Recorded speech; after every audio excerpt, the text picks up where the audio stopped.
આ ભાઈને ઘેર લઈ જઈને સુખ શાંતિ બોધી દો. આ ભાઈને અડકવા આલ્યો છો. આટલી જીપ ગાડી નો છેલી બે પગ બોધેલા નીકો ગાડી મુના આવી એટલે ખબર પડી કે ડોક્ટર છૂટી પડ્યા છે. ડોક્ટરે ના પાડ્યો છે ભાઈ ઘરે લઈને આવો છો.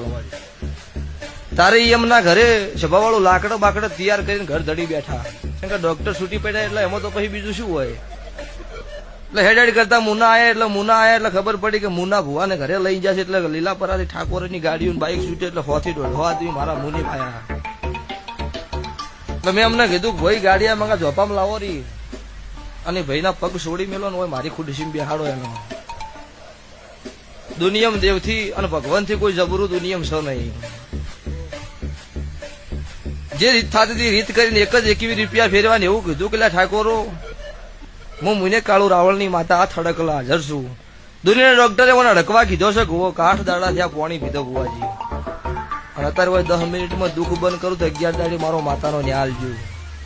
સભાવાળું એ બેઠા બેઠા 21 રૂપિયા ફરવાથી 5 મિનિટમાં દુઃખ અડકવા બંધ થઈ જતો હોય. ઈ સભાવાળું હું માતા છું અત્યારે અને ઈ થી ભાઈનો ચા પાણી મારા ભુવાના ઘેર કરે હેડાડ્યો. ઈ કાળુ હીરાની 32 માતા છું.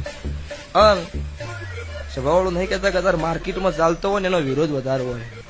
એટલે હવે નક્કી કર્યું છે કે સીસીટીવી કેમેરા ઘેર માર્યા છે એટલે પુરાવો રાખવાનો કા જોઈ લે. મને બધા દુનિયા કોઈ માનવા તૈયાર છે નહીં. એટલે હારે હતા એને મને પૂછ્યું કે ભુવા ડોક્ટરે અમને વેક્સિન લેવાનું કીધું છે. આ માસ્ક બંધાયા છે, મોજા પહેરાયા છે. એને એવું કીધું છે કે આ ભાઈને ઘેર લઈ જઈને પકડીને તમે તરત વેક્સિન લઈ જઈને તમને તકલીફ થાય. માતા એવું બોલી કે મેં આવડી મોટી તો વેક્સિન ભાઈના આલી હ એ ભાઈનું મટી જયું તમને શું થવાનું.